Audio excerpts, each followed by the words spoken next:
There it is, kids. You can see it right there. My favorite opening card.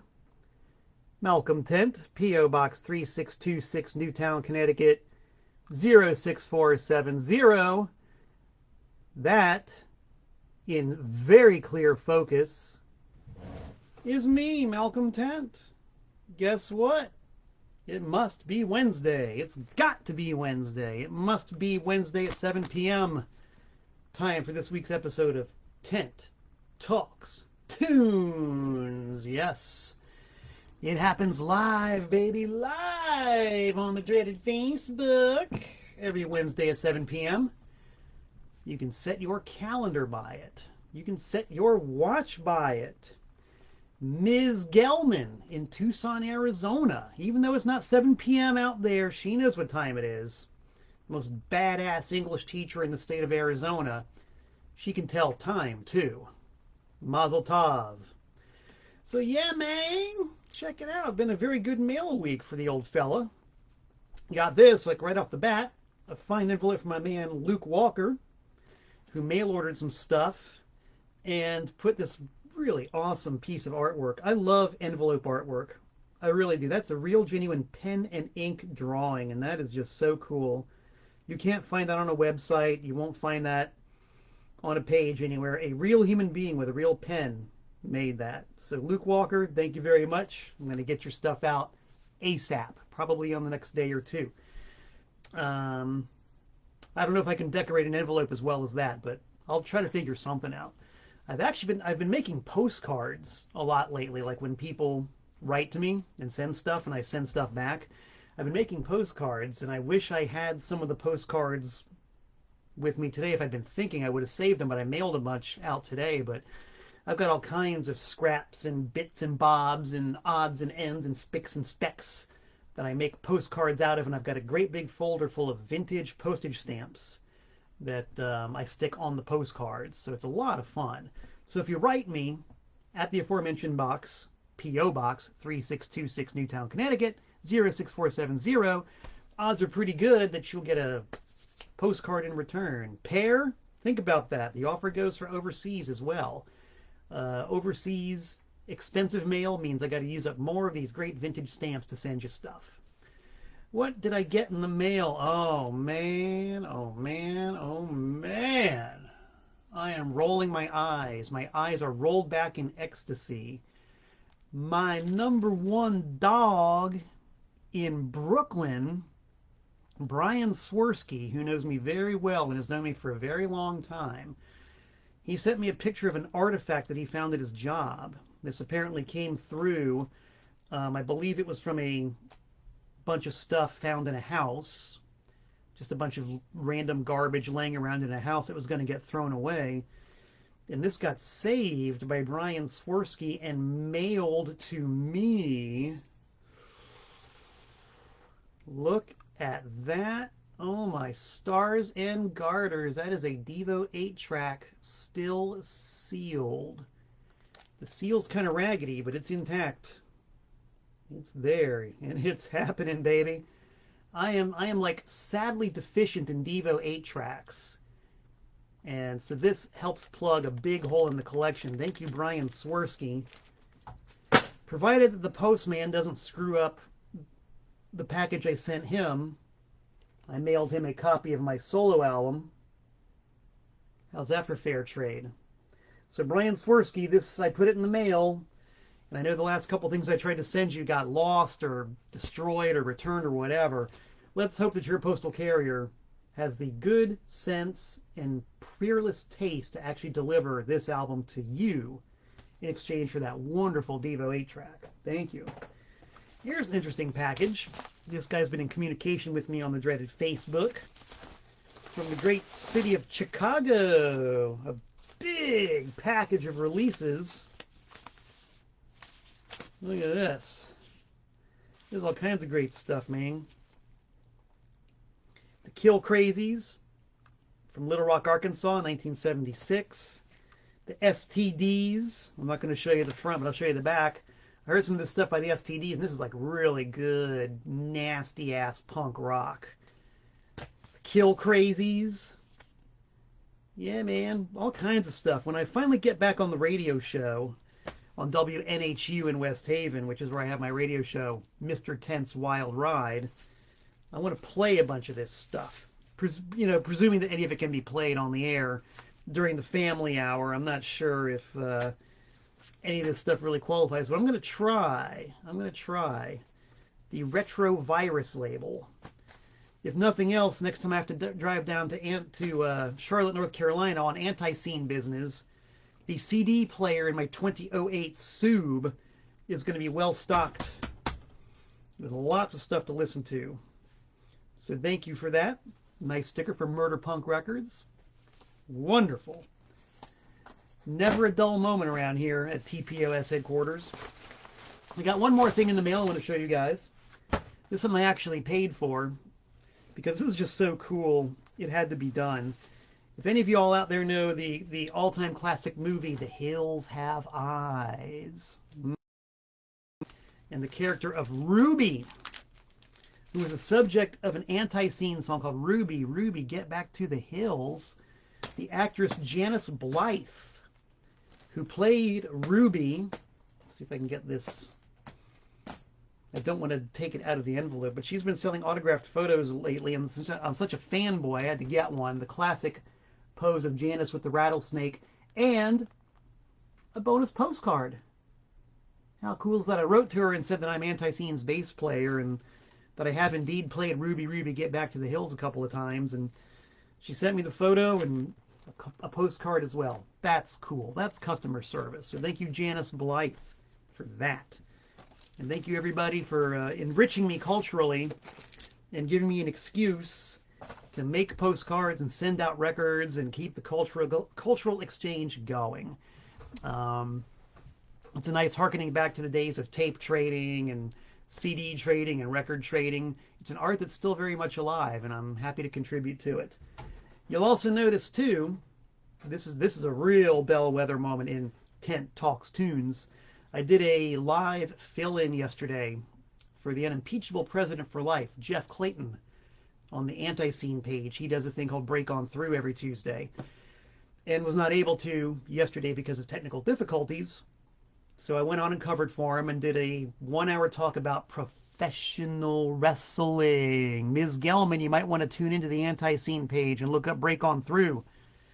I did a whole hour talking about my discovery of professional wrestling, which is why we have this effigy here of Chump Hogan, a.k.a. the Orange Clown, a.k.a. Vince McMahon Jr.'s lapdog, who helped to destroy professional wrestling and turn it into sports entertainment. See how angry I'm getting? That's what sports entertainment does to me. I don't like sports entertainment. I love professional wrestling, and I dismiss the Orange Clown.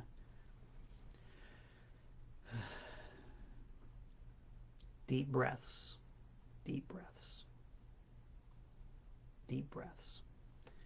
While I was doing my thing yesterday, subbing for the unimpeachable Prez, I was sipping from my stainless steel flask of water, and somebody commented, "Hey man, where's the gallon jug?" I was like, well, all right, I am well known, I'm renowned for sipping my water out of a gallon jug. I wasn't using it on my webcast because I figured it was kind of awkward and unwieldy, but the people have spoken. They want the gallon jug. So here it is, the gallon jug. You've seen it on many a stage all across this great planet of ours, even in places like England and Wales and Belgium and France, where I've been lucky enough to play. I've been able to dig up gallon jugs of water, or 4-liter jugs, I guess. So if you see a picture of me playing somewhere in Wales, you'll probably see one of these on the stage. So the public demanded it. Here it is. I'm taking a sip from a 1-gallon plastic jug of water in salute to 1-gallon jugs of water. Here we go. Woo!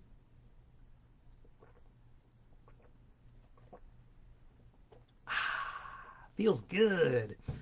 Nice and smooth, even if it is Danbury tap water, which at least at one time was liberally laced with mercury and other byproducts from the hatting industries. I never got the Hatter shakes from it, so I guess the mercury level has subsided somewhat.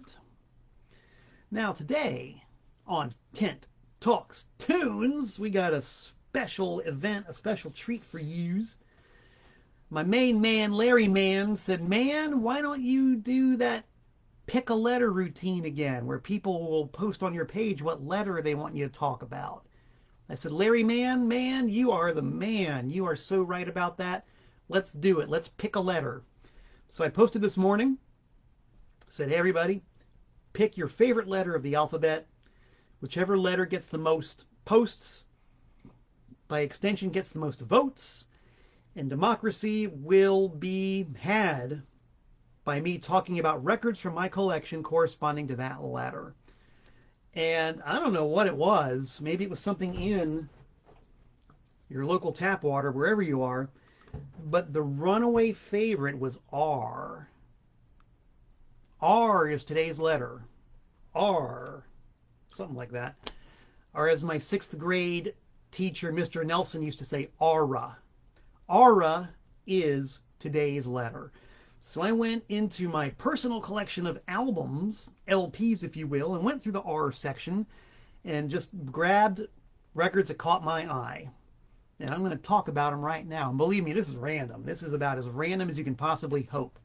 Let's scroll down and make sure people are still there. Yeah, people still there. That's cool. So starting with the first record I came to in the R section is also one of my absolute favorites. This is some weird stuff, gang. Weird. But remember, you voted for it. R. First record in the R section I came across was this one right here, baby. Now you might be wondering, D.D. King, what's that got to do with R? D.D. King, Funky Man. Well, if you'll zoom in on the hype sticker, even with my crappy camera, you might be able to see the sticker says Dee is a punk rapper. Ha ha, get it? Dee is a punk rapper. Dee is a punk rapper. Oh my God, yes, that's Dee Ramone.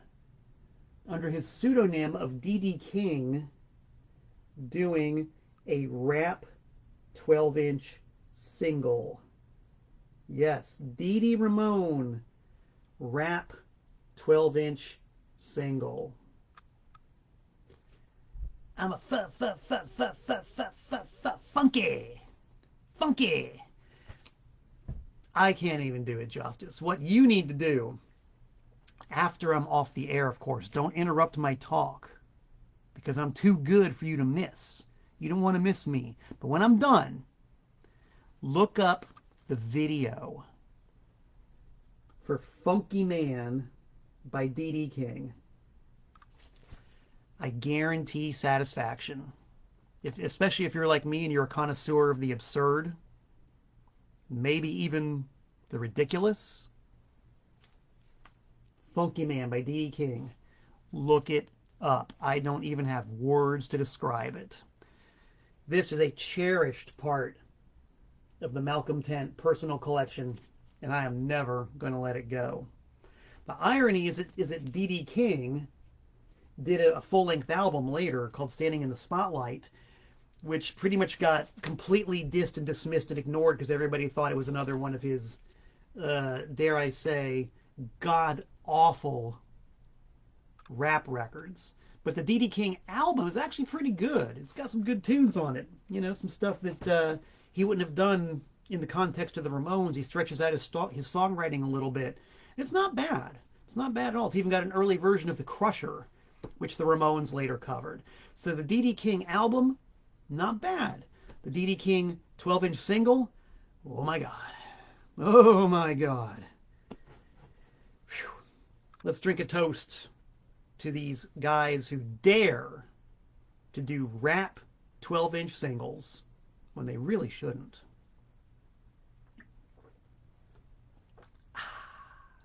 Speaking of R for Ramone, what would D.D. Ramone be without the Ramones?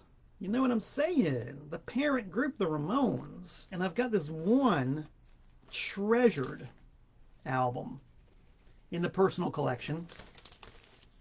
The first Ramones album. Yep. Not only is it the first Ramones album, it is the first pressing of the first Ramones album, which you can see if you look on the very back cover, and I doubt you can see that, but oh yeah, there you can probably see that. Sire Records, marketed by ABC Records, Inc. The early days of Sire, they were distributed by ABC.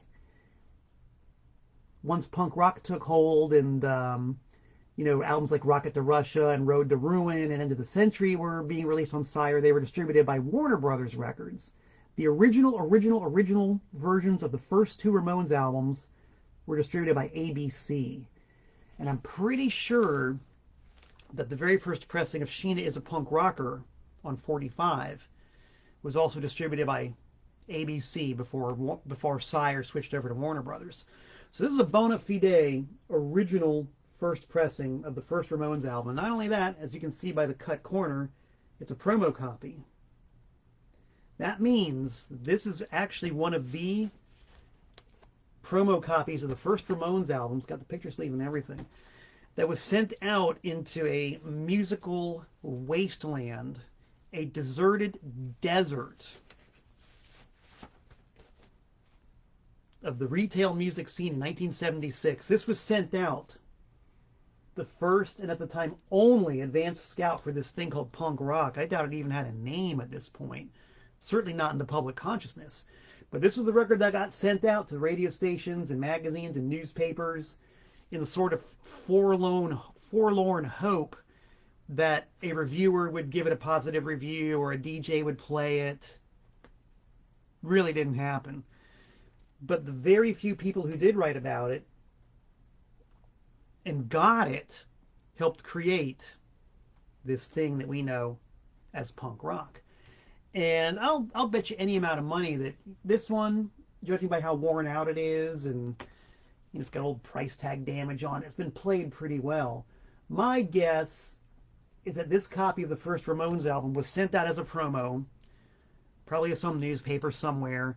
The reviewer took one look at it and said, you got to be kidding me. This isn't Yes. This isn't Pink Floyd. This isn't Van der Graaf Generator. This isn't Tangerine Dream. What is this? This is garbage. Threw it away into the bin where he would collect all of his cast-off promos every week and take them down to the used record store and sell them for a couple of bucks. Which is, I'm willing to say, how a lot of the Ramones albums got heard in the first place. Because, sure, you take a chance on a record like this for $1 or 99 cents or whatever. That's how a lot of people heard the Ramones initially. It wasn't on the radio. Guarantee you it wasn't on the radio. I actually have a copy of Blitzkrieg Bop, a white label promo 45 on the original Sire. And that's pretty cool, but I don't think it's as key in the formation of punk rock as the album was. Because I've never once ever heard of anybody saying, yeah, I heard Blitzkrieg Bop on the radio and it changed my life. Universally. Anything you've ever heard by anybody whose life was changed by the Ramones, they always talk about how they heard the first Ramones album. That's always the specific key. The first Ramones album is the one that changed people's lives. So this was it. This is one of those very, very first albums that went out and somehow, by whatever means, found its way to the person who needed to hear it. Even if that person was me, 45 years down the road somewhere, somehow it made it to me. I don't remember where I got this. It was probably traded in at my record store, which we talked about before. So it went through many, many hands before it ended up in mine, and now it's here. And this is a proud record beginning with R from the Malcolm Tent Personal Collection, baby. Mm-hmm. All right. That's history. That's real, honest-to-gosh history right there laying on my floor. That's pretty cool. Because you think about the sheer number of records that actually changed music forever, there aren't many of them. There are not many of them at all. You can think of a few, obviously Meet the Beatles is one. First Velvet Underground record is another.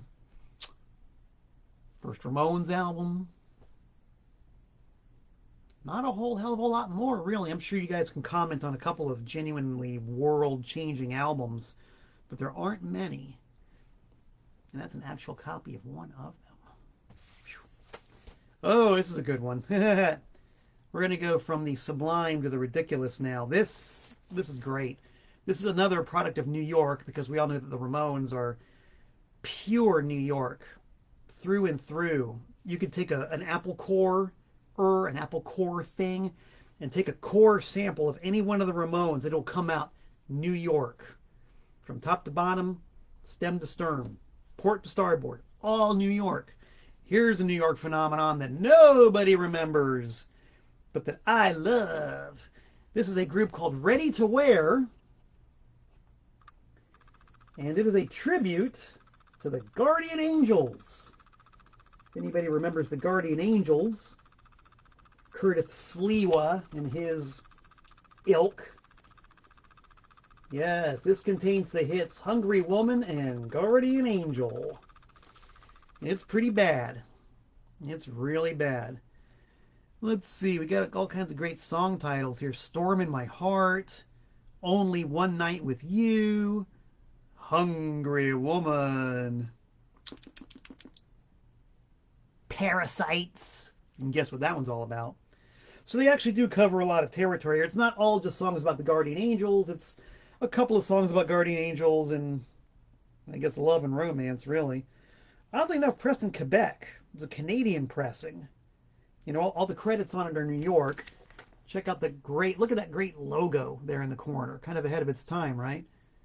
Or maybe behind its time. I couldn't really tell you. But it was certainly anachronistic at the time.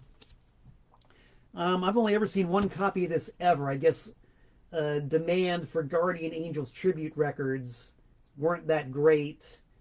Vigilantism was not really in vogue when this record was pressed in 1981. If you look very carefully, you can't really see it. Actually, you can, right there. That's the remains of a Sounds St. Mark's price tag.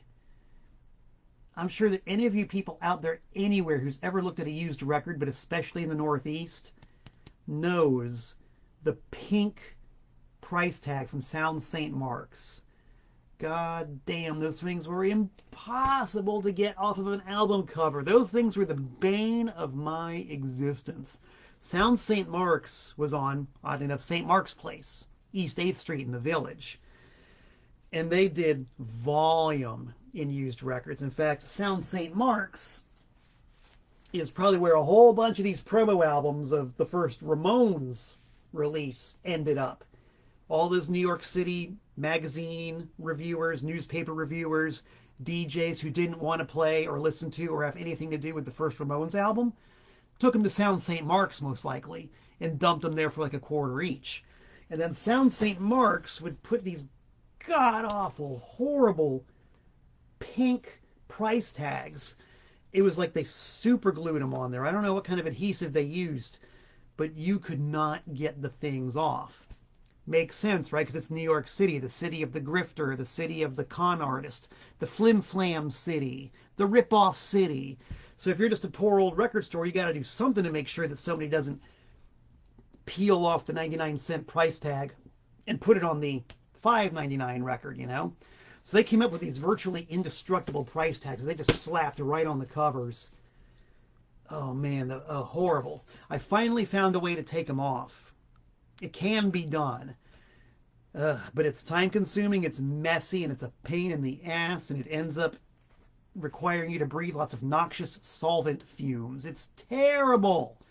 And even when you do get them off, it still leaves that residue. You're never quite able to shake the Sound St. Mark's 99-cent pink price tag. Ugh. Who says that being a record dealer is nothing but Guns N' Roses?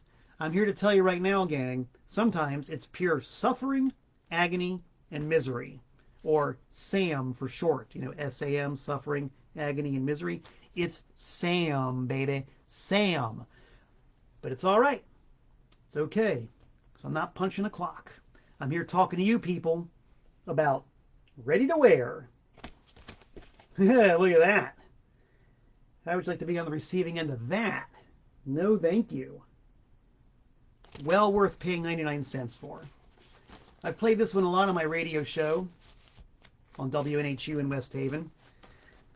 And I can always, I always add notes to the outer bags. You can see that's my handwriting.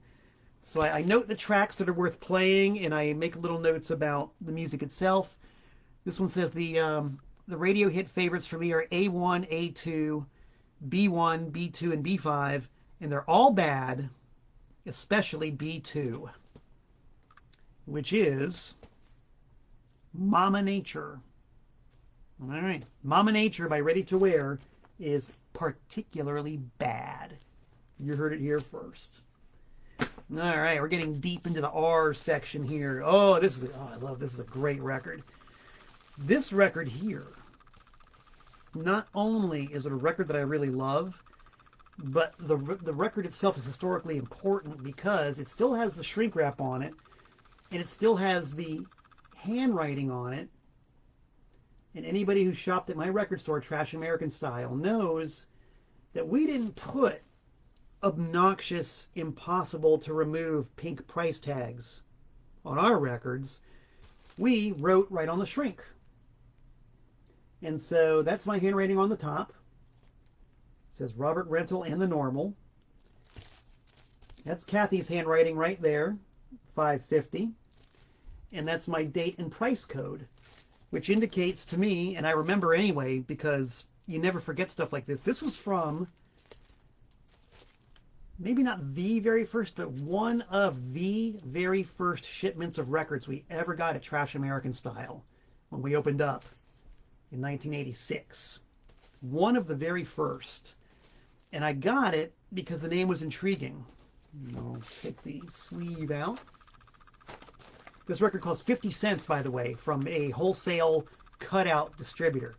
I paid 50 cents a copy for this right here. Robert Rental and the Normal, live at the West Runton Pavilion, 6/3/79. It's the second release on Rough Trade US. I wasn't quite sure what it was, but I just like the name Robert Rental and the Normal. And for 50 cents, I'd take a shot. God damn, what an investment. It's a one-sided 12-inch EP. It's got 25 minutes worth of stuff on one side and blank grooves on the other, which you can kind of see. Those really aren't grooves. They're just kind of like etched placeholders on the vinyl. But this is actually the Normal. And if you guys know the Normal, TVOD, TVOD, TVOD, or Warm, Leatherette, Warm, Leatherette.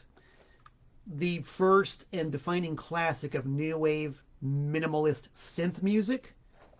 So this is the same guy, the Normal, aka Daniel Miller of Mute Records. Who also recorded stuff as Robert Rental and various other names. So this is kind of like a sort of a joke release. It's this guy, Daniel Miller, using two of his pseudonyms on one project. And it's a great record. It's kind of like it's one of those lo-fi recordings, very much like the early Cabaret Voltaire stuff. If you've ever heard Cabaret Voltaire live at the YMCA, or Cabaret Voltaire live at the Lyceum, or some of the very early Cabaret Voltaire demo and studio recordings, same ambiance, this dark, murky, kind of unnerving, minimalist, primitive machine music. But not like metal machine music, not like modern machine music, but like a clanky, smoky, dirty, oily machine, kind of grinding away somewhere in the night off in the far distance. I love this record, and I don't think I've ever seen but maybe a couple of copies ever since then. I wish I'd bought maybe 100 of these at 50 cents a pop, but of course couldn't afford to do that back then. It's an awesome record, and it's one of those deals, if you love that kind of murky, scary, minimalist new wave, check it out. Robert Rental and the Normal. It's probably on YouTube somewhere. Great stuff. And it's in the R section of my collection. The letter that you voted for. Let's hoist our 1-gallon jug and drink to the letter R.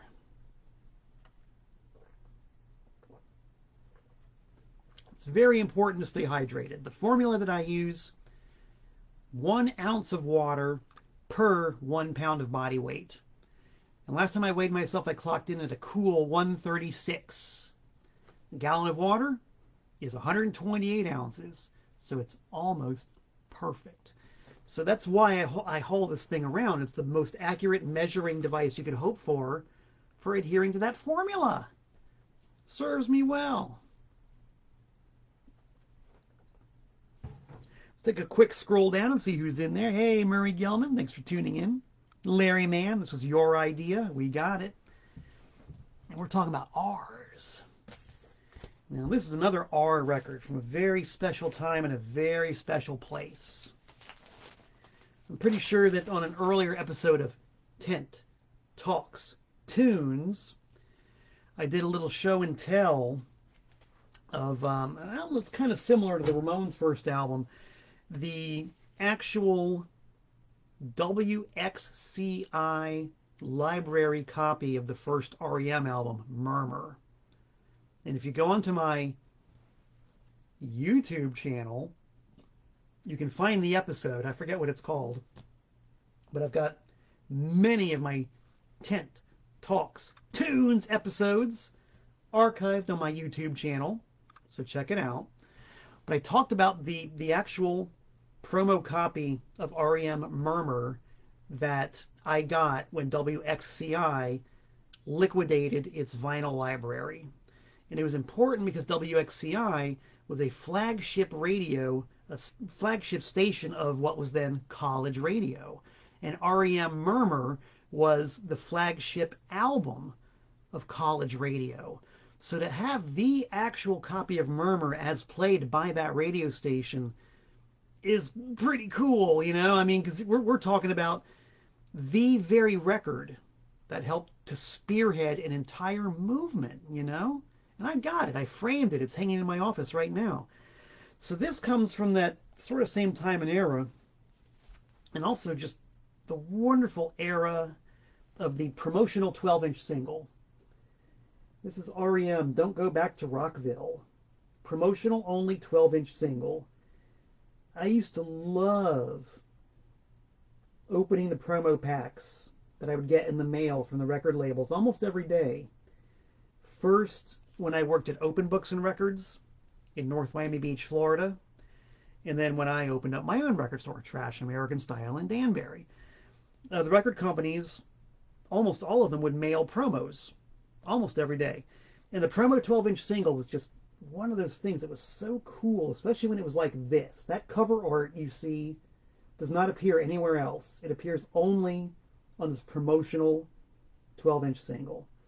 And REM, who were just so fan-friendly and so user-friendly and who knew what the fans and the fanatics wanted to hear, they always included non-album B-sides. Even on a promo 12-inch single, it's got a wonderful live version of Catapult that I'm pretty sure, unless they anthologized it somewhere, I'm not certain of that, but at least for a very, very, very long time, never appeared anywhere else except on this promotional 12-inch single. The photo doesn't appear anywhere else.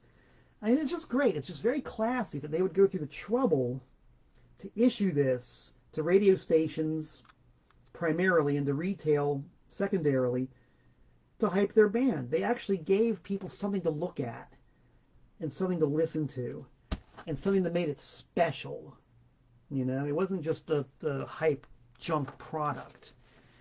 And I'm pretty sure, and you certainly can't see it. Oh man, you can't, there's no way you could actually see it on camera. But if you hold it up to the light, it's on translucent green vinyl. Looks black if you're just looking at it. But if you hold it up to a strong light, it's translucent green in almost the same shade as the green ink on this cover. That's cool. That's the kind of stuff you can do with vinyl. You can't do that with an MP3. You can't do it with a digital download. You can't do it on a CD. You can't do it on a cassette, although I do love my cassettes. Love my cassettes. But you can only do it on vinyl, people. Hold it up to the light. It's translucent green. I'm geeking out. I'm nerding out. I'm freaking out. I'm losing my mind. And I like it. I like it a lot. Best way of losing one's mind I have found ever. And I'm straight edge, too. So maybe I don't know what I'm talking about. But I think I know what I'm talking about. Now, somebody commented earlier there, since we're talking about R, Gary Childs. Gary Childs posted a one-word comment.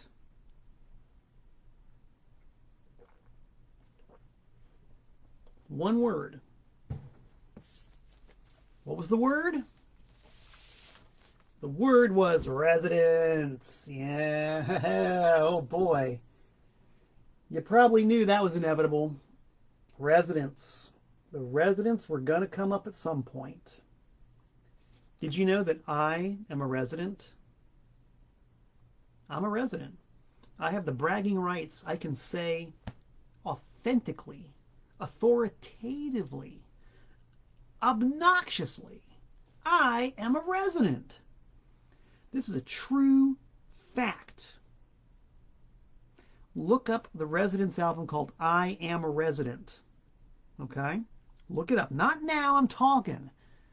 Or if you're able to open up two screens simultaneously, do it that way. Make them side by side. Okay? Look at me, right? Here I am talking to you on Tent Talks Tunes.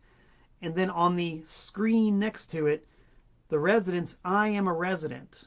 You see the eyeball with the top hat on the picture of I Am a Resident? I'm one of them.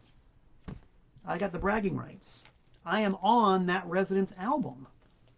The Residents used my music on one of their tracks on I Am a Resident.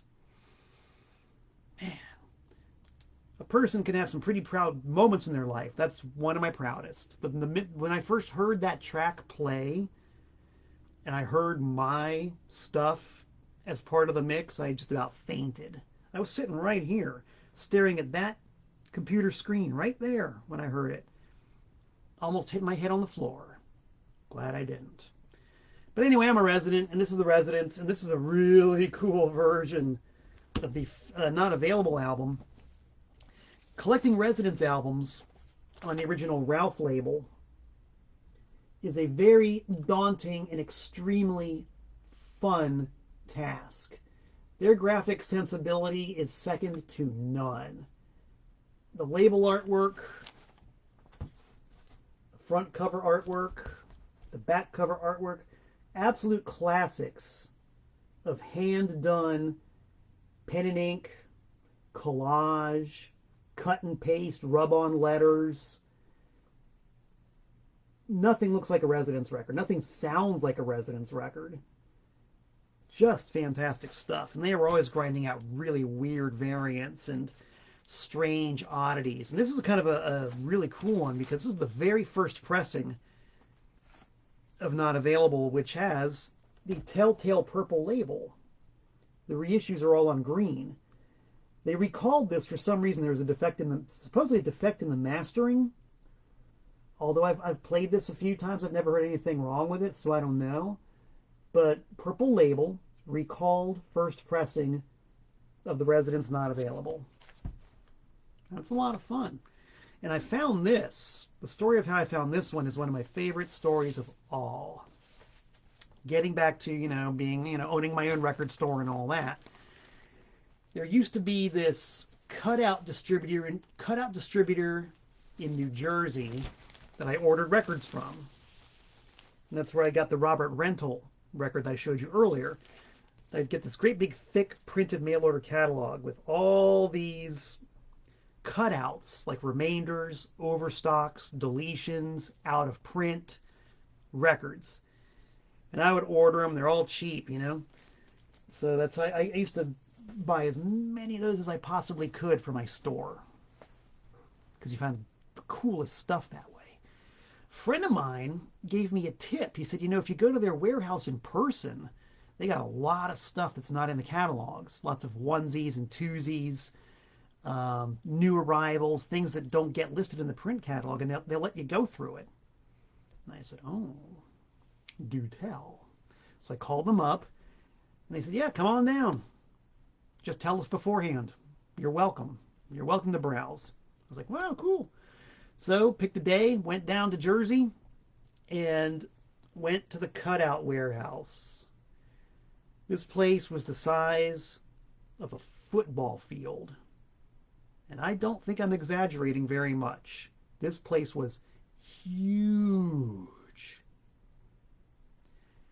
And I will never, ever forget the sight of the pallets of albums stacked from the floor to 25, 30-foot ceiling. Just pallets and pallets of albums, all in packing boxes and shrinked and just stacked to the ceiling. It was insane.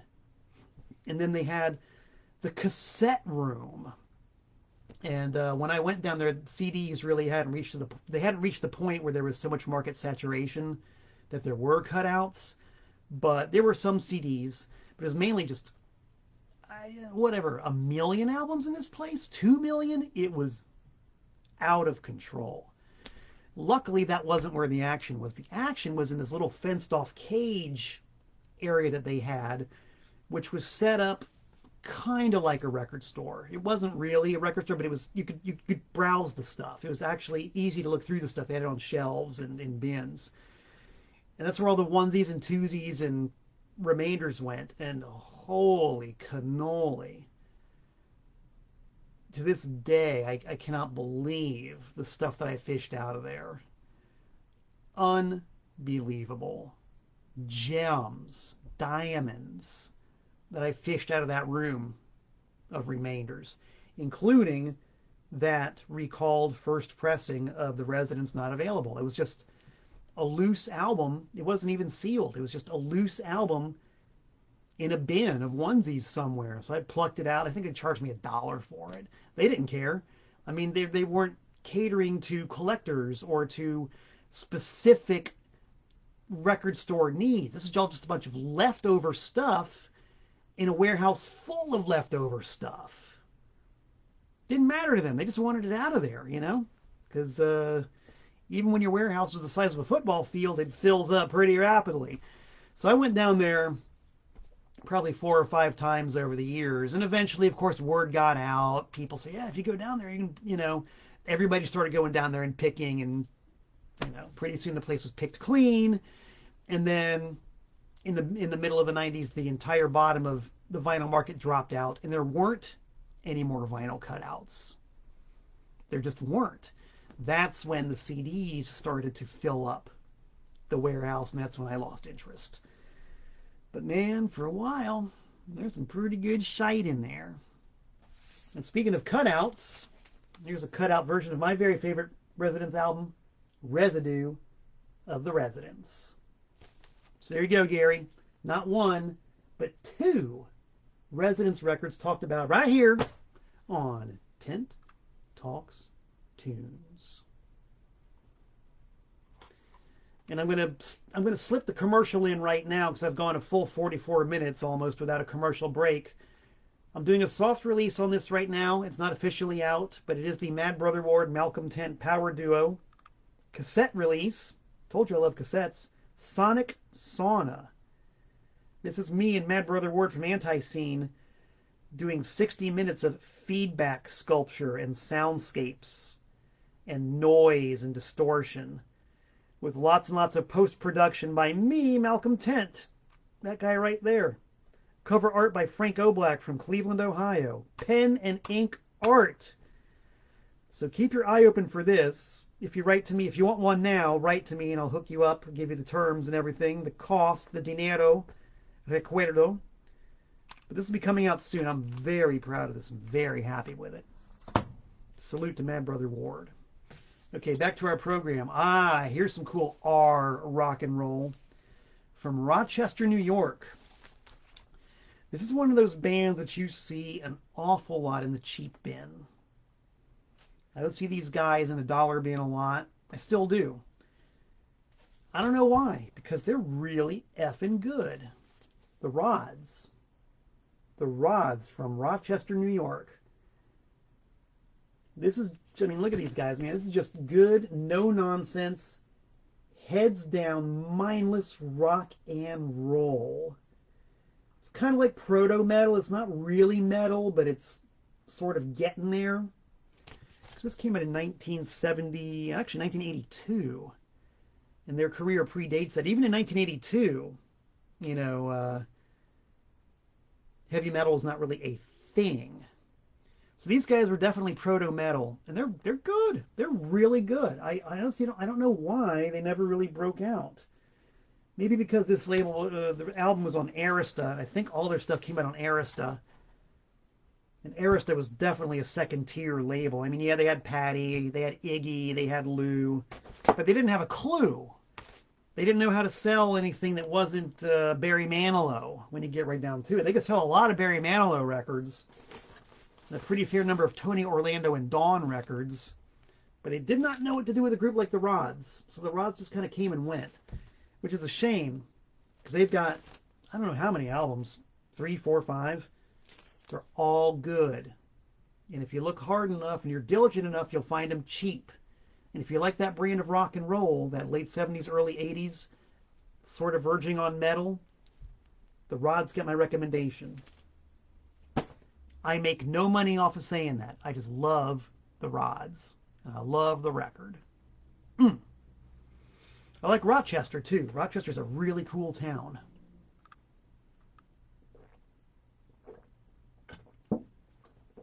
The old Kodak factory is there. And that's just kind of cool. Giant smokestack that says Kodak. Nice. And I got time to talk about a couple more R's before I wrap up. I'm actually just about reaching the end of the pile, so that's cool. This might qualify as a plug, I don't know, but this is a really awesome band from Belgium called Revenge 88. My friend Francois put this out. This is vintage Belgian punk rock. And it's kind of like the Rods. It's like verging on hardcore, but not really. It's from 1981, unreleased stuff.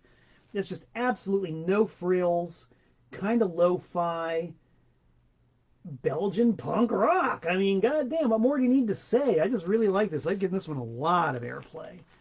How did I describe it? Decent down-tempo punk with a hint of goth. There you go. Some of my very favorite musical genres all in one record. Because you'd never know, but I've got a goth streak in me about yay wide, and I'm only about yay wide. I'm a goth kid at heart, man. I love my goth. I really do. I also love really bizarre collectibles. R for Rolling Stones. But how about this album by the Rolling Stones? O Banquete des Mendigos. Yeah, man. That's a Brazilian pressing of Beggar's Banquet. I love that kind of stuff. Slightly let down that all the titles are still in English, because a lot of foreign pressings you can find, especially from the Spanish-speaking countries, have the song titles translated.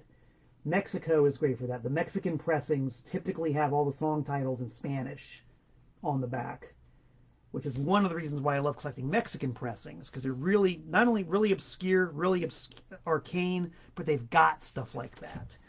Brazilian pressing is pretty much the regular old album. It's got a really cool variant.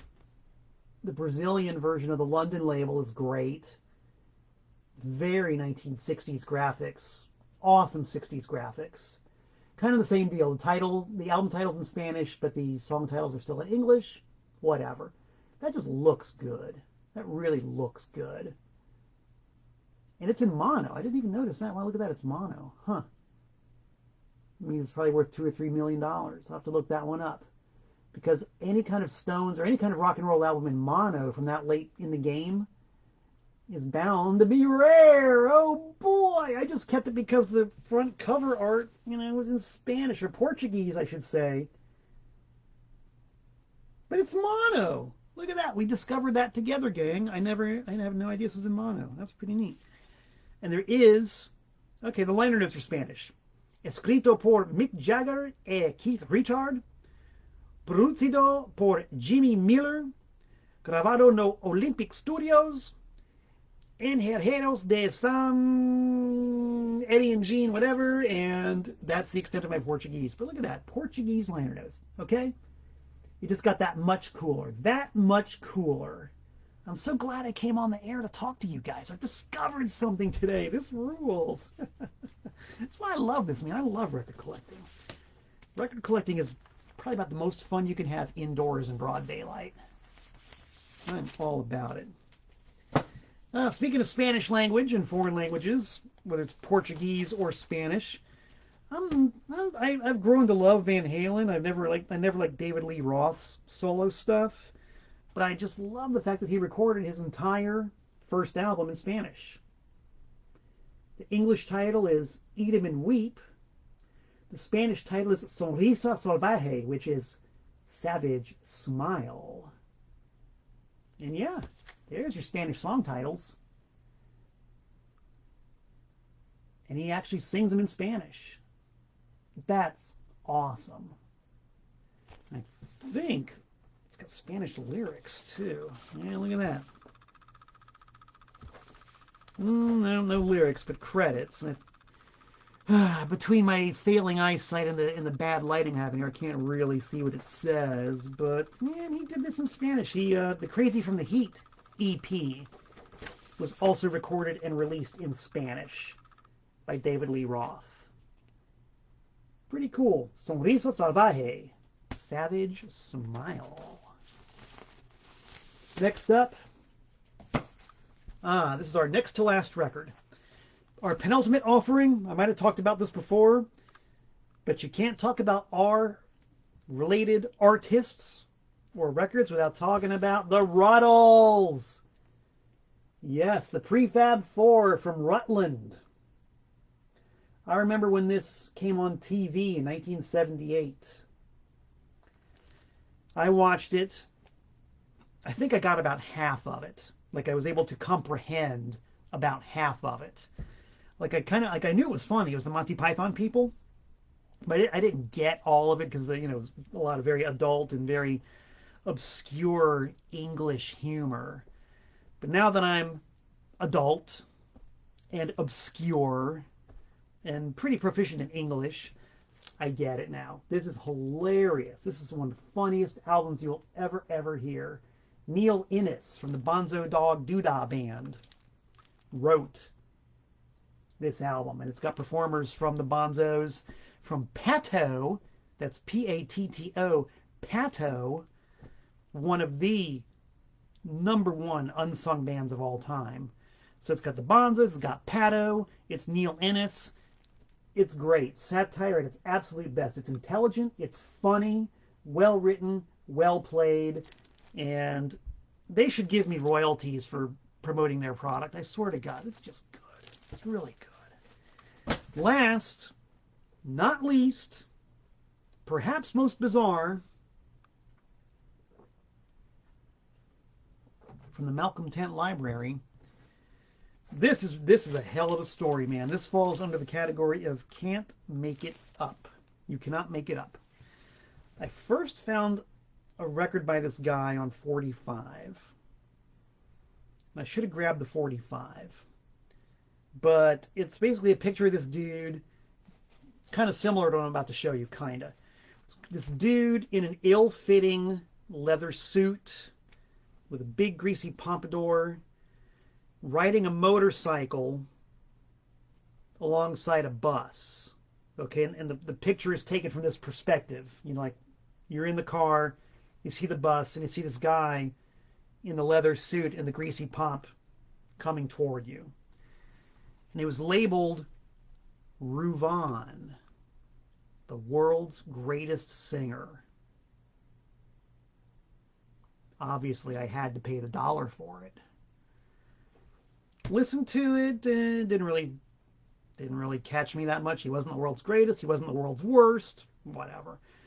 But then I found the corresponding album. Ruvan, the world's greatest singer. All right.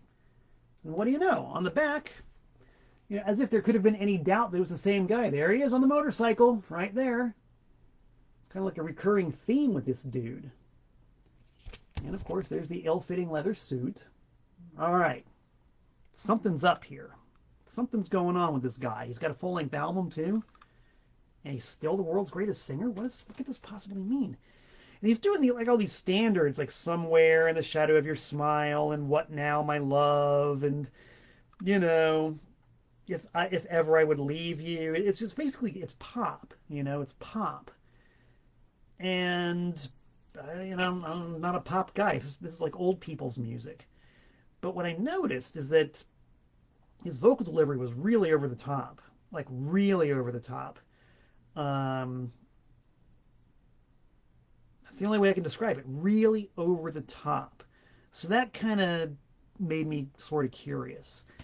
And then now that this guy was on my radar, and I knew that he existed, sure enough, other albums by Ruvan started popping up, and a few of them were on RCA records, RCA Victor, right? They were very early by Ruvan. Now this, the record I found was on some kind of, I don't know what Calamo Records is. I've never seen anything on Calamo other than Ruvan. But the dude was on RCA at one time, and he played Las Vegas, and he had like an endorsement by Jack Benny on the back of his album. I was like, what is this? What? The mystery deepened. And you got to remember, too, this was in the pre-internet age. So it was not easy to get information on, somebody like Ruvan. It was just a glyph, a total mystery. So I grabbed all the Ruvan records I possibly could. Never paid more than $1 for any of them. And, excuse me, just tried to figure out what the deal was with this guy. Listen to the records over and over again. Excuse me. Yeah, just like really over-the-top delivery, like overblown to the max. And then finally, when this thing about the internet comes along, this thing called the internet comes along, and, years pass, and, you get things like really high-powered search engines and Wikipedia and all that. I finally got the urge to see if I could find anything out about Ruvan. And sure enough, look on the internet, there are articles about Ruvan. And I'm not going to get too deeply into the story other than Ruvan is not his real name. The name Ruvan came about, I think, through numerology, and that Ruvan sang himself to death. The world's greatest singer, he sang himself to death. And I'm going to leave it at that. Just remember, Ruvan, numerology, and he died from singing. Can't make it up, kids. It's up to you now to pick up the gauntlet and do the research. It's quite a story.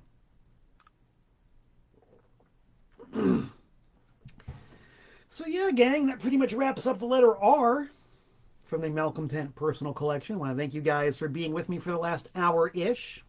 It's always great fun.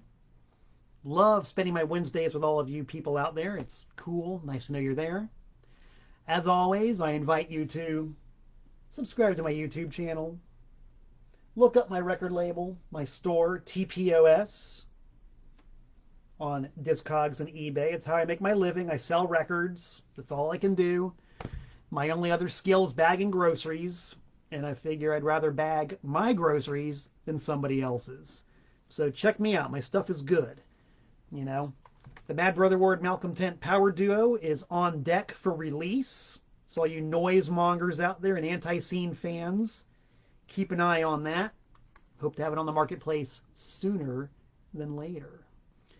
So I hope to be back in about 167 hours' time. Until we meet again, this is Malcolm Tent saying so long from the Nutmeg State.